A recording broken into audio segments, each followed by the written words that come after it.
Does ChatGPT love or hate your brand? Probably not something you think about every day, but in the context of AI search, this is super important.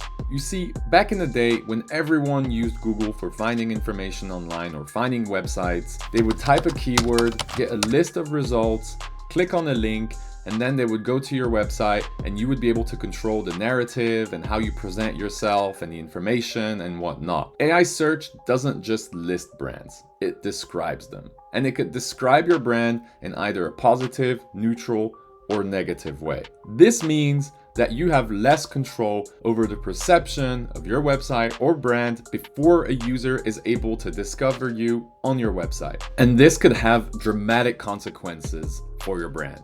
Let's illustrate with an example. Imagine you are somebody who's looking to purchase an electric vehicle soon.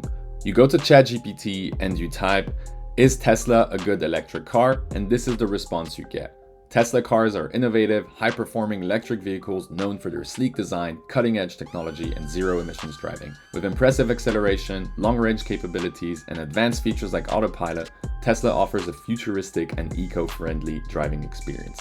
In this case, the response is rather positive. I would be inclined to go to Tesla and investigate a bit more about the car and find out a bit more information because this seems like a very promising brand.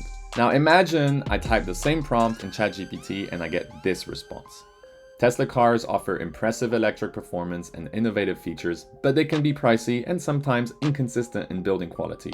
While the technology is cutting edge, issues with customer service and overpromised software updates have drawn criticism. Elon Musk's polarizing public presence also occasionally impacts the brand's image. In this case, the response is rather negative, at least not as positive as the first one, and me, as somebody discovering Tesla, would be far more reluctant to go onto Tesla.com and find out more information about that specific car. Now the question you're probably asking yourself is, how do I know how ChatGPT is describing my brand? One way to do this would be to type in the prompt, analyze ChatGPT's response, and then categorize it by how negative, neutral, or positive the response is. Rinse and repeat that same process for a bunch of different prompts and analyze overall how positive, negative, or neutral ChatGPT's responses are when mentioning your brand. Now, the problem with this approach is that it's very manual, time-consuming, and hard to track over time. And this is even harder to do when you want to be tracking your competitor's sentiment. Now,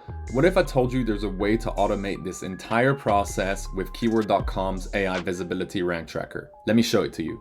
So here I am in my Keyword.com account. I'm in AI visibility and I'm tracking Tesla.com. So the first thing I want to do is find relevant prompts/search terms to track. I'm going to do that by clicking on find terms here. I'm going to select Tesla.com. The topic that I want to be tracking is best EV manufacturers, and I'm going to click on find search terms. I'm going to wait for just a few seconds here, and Keyword.com will return me a list of suggested prompts to track. So which electric car company makes the best vehicles? This one's a really relevant one. I'm going to select it and I'm going to select OpenAI GPT to be able to track ChatGPT. Top rated electric vehicle brands in the world. That one is also very relevant. I'm going to choose that and I'm going to go in OpenAI. Who are the leading manufacturers of electric cars?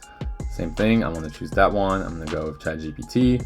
Most innovative electric vehicle companies. That one is also super important. I'm going to choose that one and I'm going to go with GPT. You can choose other prompts to track down here, but let's start with these ones for now. I'm going to click on save selected terms and Keyword.com is going to check how we're ranking for those search terms and is going to analyze the brand sentiment of Tesla.com in AI's answers. Once that's done, we can actually see a dashboard here with all of the prompts that we're tracking. And if we click on one, we can find additional visibility metrics about how our brand is performing for that prompt. So here we see that the sentiment score is 70%. If we go to this one, we can also see that the sentiment score is 70%. If I click on view results here, I can actually see who else is ranking in that specific search prompt.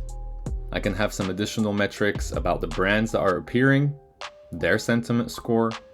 And if I go down to executions history, I can click on Spyglass and I can actually see the search result for that prompt. And again, I can see the brand sentiment score for each of the brands that are mentioned there. That's on a per search prompt basis. However, if I go back to brand details and I click on sentiment here, I can actually see how my brand is performing for all of my search terms and what is my sentiment score, how many positive, neutral, and negative mentions I'm receiving. And then actually, once clicking on it, I can actually see some additional details about what types of features or characteristics are being shown in positive answers, in neutral answers, and in negative answers. Now, your next question might be, how do I control how ChatGPT perceives and explains my brand? Now, this one is a whole lot more complicated to do. You have to analyze the citations that ChatGPT sources when coming up with an explanation for your brand, either influence what is being said in those citations, or create content that gets cited by ChatGPT. But this topic is for a whole other video. In the meanwhile, the first step is to understand how ChatGPT and other AI search engines are actually describing your brand. With Keyword.com's AI visibility rank tracker, you're able to do this effortlessly. So give it a try.